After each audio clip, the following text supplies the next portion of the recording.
welcome back to Welcome Home Custom. Today we are going to learn how to assemble this Dragon Showstopper. Let's get started.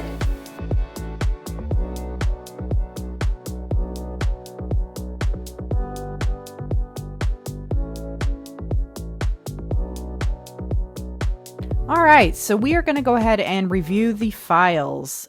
You will notice that there are 5 different formats that are available. We are going to review the SVG today, but they are all the same, just different formats for different lasers.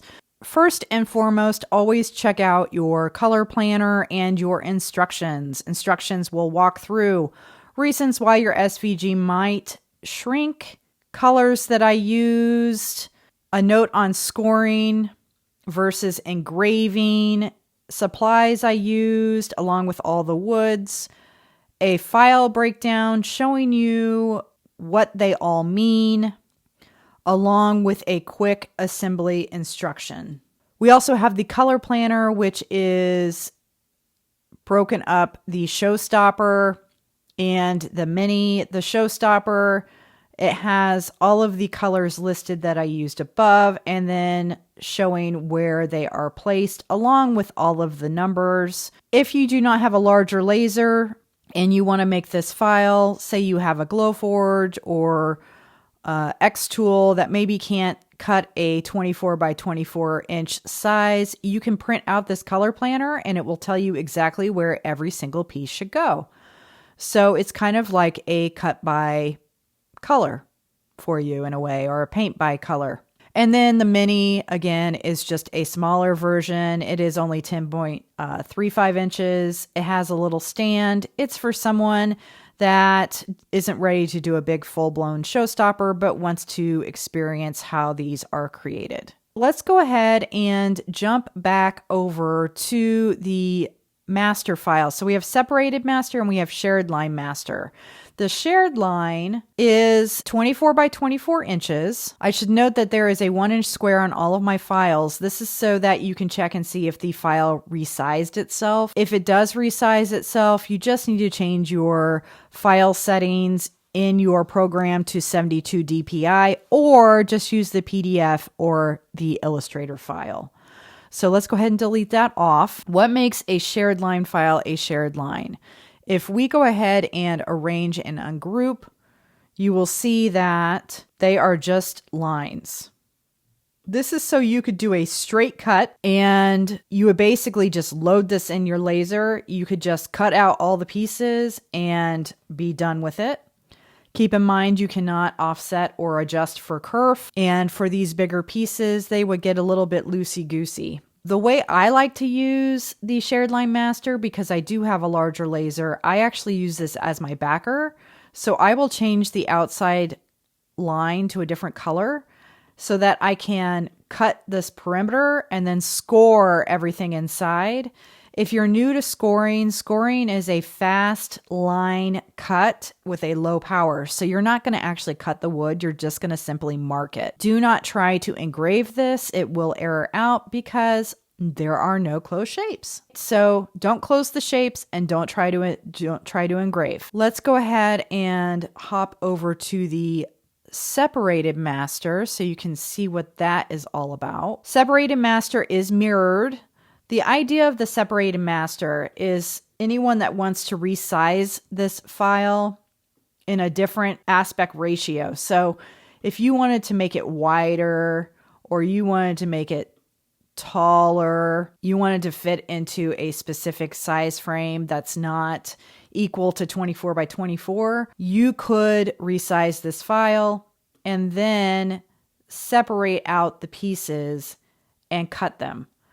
This file should not be cut as is because all of the shapes have overlapped lines. Once you have sorted out your pieces, you could flip to follow wood grain flow if you wish, and you can add your own curve. Something to note for any of the pieces with the black scored lines, you will need to, after you've resized and moved everything around, you will need to reflect it, arrange and ungroup it, and grab your number and pull it off of the piece. This is for someone that is a lot more advanced. This is not necessary. Just wanted to show you what the separated master is used for. So we're going to go ahead and delete this off. And let's open up the cut by color files so you can see those. So cut by color files, we have two different options. We have no kerf and we have kerf. No kerf is for someone that knows their kerf offset and wants to go ahead and apply their own. That is what the no kerf files are for. Kerf files, I have added a gentle 0.002 inch offset to every piece.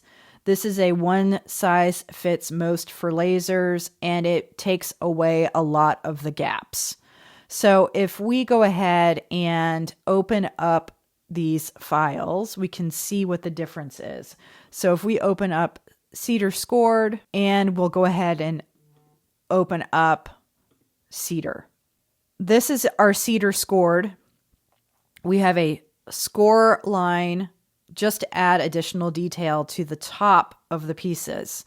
You'll notice that the number is pulled off to the side. That's because we're going to put this face up in our laser so that we can score the additional detail, and then we will write the number onto the back of the piece. These pieces we will actually put with our good side face down in our laser. So what I like to do is mask the good side and then place it face down so that it protects my wood from any flashback and reduces my need to do a whole lot of sanding and cleanup. And then it will score all the numbers on the back, saving you time so that you don't have to write every single one. Now, if you're using double-sided material, you could actually mask both sides, and you could put this all onto the same file and cut it all at once. Again, the kerf offset is 0.002 inches, and it's for someone that hasn't quite dialed in their own kerf. All right, so let's go ahead and jump on over to assembling.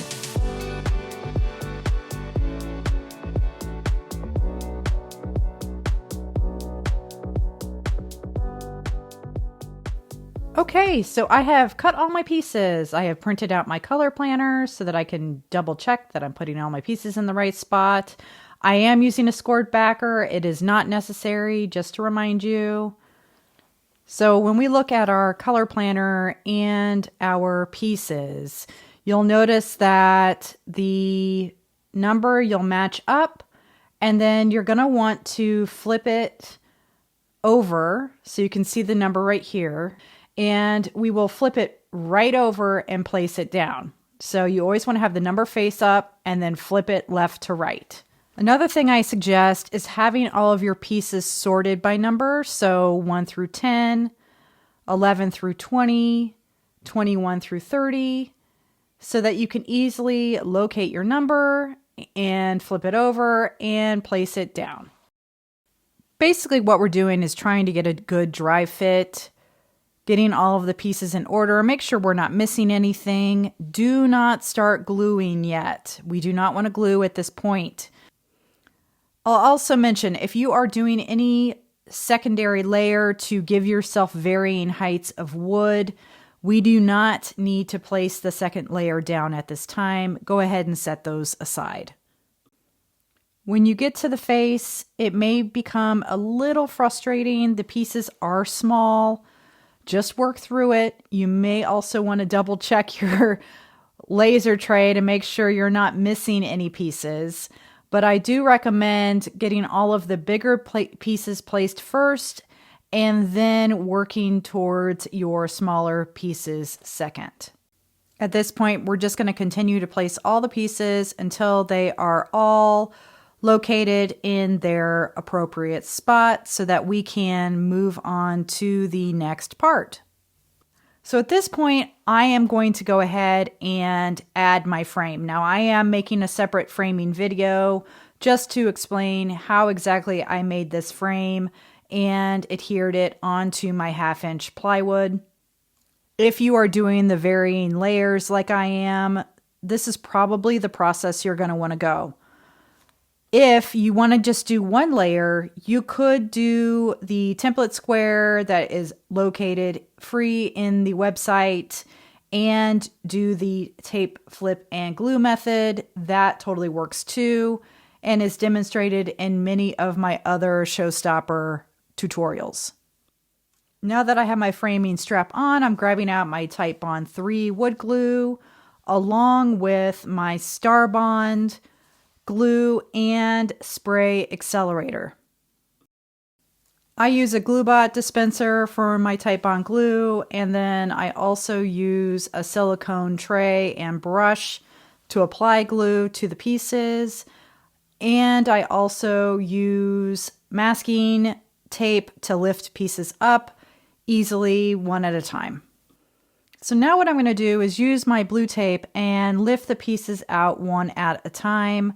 We're going to add glue to the back of the piece. We will evenly spread it out with our silicone brush. And this is kind of where the magic happens. I'm going to grab my Starbond and I'm going to add some dots of Starbond to the corners of this piece. I will remove a little bit of glue if I need to add a dot somewhere. You don't want the wood glue and the Starbond really intermingling. Now what I'm going to do is spray my accelerator onto the backer. It won't affect the wood around it, so don't worry about the overspray. And then we're going to place the piece down. Now what this does is create a 10 to 15 second adhesion. It will set up very quickly. Therefore, your pieces stay where they should and they don't shift around as you continue to glue up all your pieces. If you don't want to glue and you prefer to use 3M, you could very well use 3M for this process as well. I just wouldn't stick them down without all the other pieces already in place. That way you know that they're going into the perfect spot and you don't end up having gaps where you don't want them. Now, gluing the face is a little bit different. I would go ahead and add your bigger pieces first using the Starbond and the wood glue trick.